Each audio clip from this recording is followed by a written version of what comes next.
नमस्कार, मैं हूं प्रमोद और आप देख रहे हैं मेरा हरियाणा। सिरसा के रामपुरा बिश्नोइया में 4 वर्षीय बच्ची की निर्मम हत्या कर दी गई। पहले उसकी किडनैपिंग हुई और उसके बाद उसकी हत्या कर दी गई और उसका शव वो रिसालिया खेड़ा के एक टेल से वो पुलिस ने बरामद किया है। हालांकि इस पूरे मामले में जैसा कि हमने पहले भी आपको अपडेट बताया था कि पुलिस ने तुरंत कार्रवाई करते हुए आरोपी सहित जो मुख्य आरोपी है उसके अलावा 8 से 9 लोगों को गिरफ्तार किया है और पूरी तरह से जांच जारी है। लेकिन दूसरी तरफ अगर हम बात करें तो नूर के परिजन और तमाम रामपुरा बिश्नोइया के ग्रामीण वो इस बात पर अड़े हुए हैं कि इंसाफ उनको तुरंत चाहिए और नूर का अंतिम संस्कार करने से भी इन्होंने इनकार कर रखा है कि जब तक दोषियों को कड़ी से कड़ी सजा नहीं मिलती है तब तक वो उसका अंतिम संस्कार नहीं करेंगे। लेकिन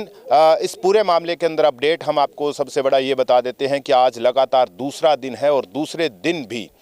यहाँ के ग्रामीण और आसपास के तमाम इलाकों से पहुंचे हुए लोगों का धरना वो लगातार जारी है और यहाँ पर बैनर भी लगाए गए हैं। बाकायदा कह सकते हैं कि जस्टिस फॉर नूर के पोस्टर लगाए गए हैं और नारे भी लोग लगातार लगा रहे हैं। लेकिन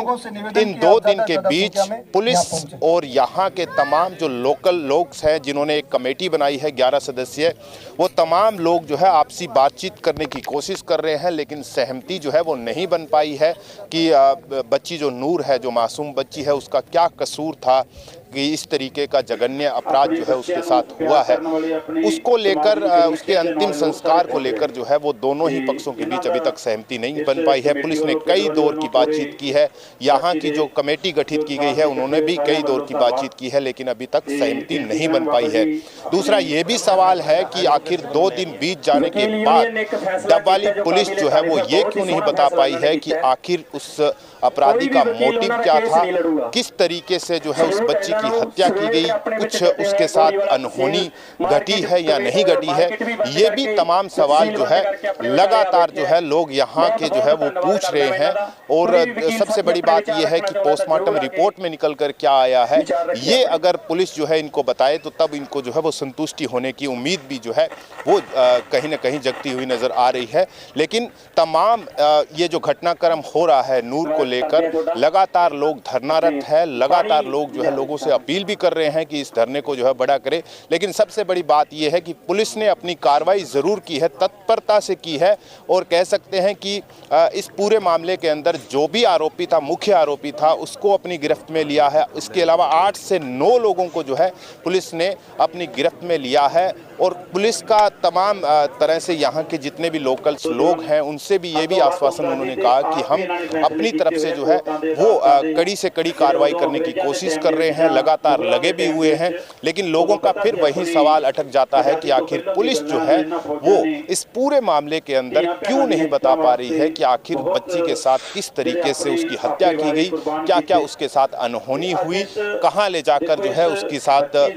हत्या की गई। ये तमाम सवाल वो कहीं ना कहीं जहन में हमारे भी उठते हैं और ये तमाम लोगों के भी उठ रहे हैं। इन सवालों का जवाब पुलिस जितने जल्दी दे पाएगी उतना ही जल्दी इस मामले में कह सकते हैं कि लोगों को संतोषजनक जब जवाब मिल पाएगा तो जाहिर तौर पर परिवार कहीं ना कहीं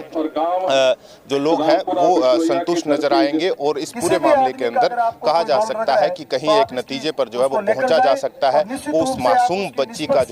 अंतिम संस्कार वो वक्त रहते हो जाएगा, ऐसा कहीं ना कहीं ये लोग भी सोच रहे हैं कि अगर पुलिस संतुष्ट करवा पाती है जाहिर तौर पर, क्योंकि कई दौर की बात हुई है। अभी 11 सदस्यों की एक कमेटी बनाई गई है, वो कमेटी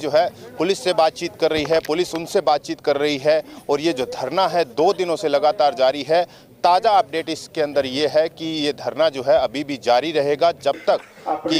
जो भी दोषी है, क्योंकि लोगों की ये मांग, कई तरह की मांग है इसके अंदर, जिसमें ये भी है कि कुछ कानून बनाए जाए तुरंत कार्रवाई के, जिसमें जो भी दोषी है उसको कड़ी से कड़ी सजा मिले। इसके अलावा एक और ये भी है कि मुख्यमंत्री यहाँ पर खुद आए और आश्वासन दे कि हम कोई कड़ा कानून बना रहे हैं कि कुछ मासूम बच्चों के साथ इस तरीके का घिनौनी हरकतें, इस तरीके के जो कह सकते हैं कि मासूम बच्चों का जो कत्ल हो रहा है उसके ऊपर एक ऐसा सटीक कानून बनाया जाए जिसके ऊपर जो है तुरंत एक्शन ले, जो भी दोषी है उसको तुरंत कड़ी से कड़ी जो है वो सजा दे। लेकिन इस मामले में पुलिस ने कह सकते हैं कि अपनी तरफ से जो है तत्परता ये दिखाई है कि आरोपी उनकी गिरफ्त में है। कह सकते हैं कि पूरी जो है छानबीन पुलिस कर रही है, कोशिश कर रही है कि यहाँ के जितने भी ग्रामीण हैं, परिजन हैं, उनको संतुष्ट करवाया जाए, ताकि इस पूरे मामले के अंदर जो है वो कह सकते हैं कि ये जो लोग यहाँ पर धरनारत है, इनका धरना भी खत्म हो और मासूम बच्ची को जो है वो अंतिम संस्कार जो है वो जल्द से जल्द नसीब हो। ऐसा हो रहा है या कोई और वजह जी? खान पान को तो इसके लिए दोष नहीं दिया जा सकता है। इस तरह के दरिंदगे जो करते हैं उनकी मानसिकता ही इस तरह की है। ये लोग इस तरह की घटनाओं को अंजाम देते हैं। अब 4 साल की बच्ची के साथ, जिसको ये भी नहीं पता कि तेरे माँ बाप के अलावा तेरे और रिलेशन में कौन लोग हैं, उसके साथ इस तरह की दुखदाई घटना को घटित करने वाले आदमी को तो तुरंत सख्त से सख्त सज़ा, फांसी की सज़ा दी जाए, और फांसी भी सार्वजनिक तौर पे हो ताकि दूसरे लोगों को भी इससे नसीहत मिले। जी अमित जी, क्या कुछ कहना चाहोगे? 4 साल की बच्ची की हत्या कर दी गई है। देखिए, मैं एक पिता के रूप में, मेरी खुद की 2 साल की बेटी है, और ऐसी कुछ घटनाएं होती हैं जिसके लिए कोई आपकी जो पीड़ा है, जो गुस्सा है, उसके लिए कोई शब्द आपके जहन में नहीं आते। बहुत ही मतलब घिनौने से भी घिनौना अपराध ये है, और इसमें सख्त से सख्त सज़ा जो होना चाहिए, जो प्रावधान है, उसको मैं मानता हूँ पूर्ण रूप से होनी चाहिए। अपराधी को सख्त से सख्त सज़ा मिलके कैपिटल पनिशमेंट की जो मांग है, ताकि पूरे एक समाज के अंदर एक संदेश जाए। आपको ध्यान होगा, निर्भया कांड हुआ था, उसके बाद पूरी एक जागृति आई थी पूरे देश के अंदर, जिस प्रकार से पूरा देश एक साथ खड़ा हुआ था। आज मैं मानता हूँ उसी तरह की भावना हमारे समाज में यहाँ पर है, और आवश्यकता है कि सरकार केवल और केवल ये नारों तक ना रहे कि बेटी बचाओ। आज उनको दिखाने की आवश्यकता है कि आपकी केंद्र और प्रदेश में सरकार है। आज विधानसभा का सत्र चल रहा है, मुख्यमंत्री महोदय को वहाँ से एक संदेश देना चाहिए कि भी हम एक सख्त कानून लेके आने जा रहे हैं, और इस सत्र के अंदर अंदर उस कानून को लाएंगे,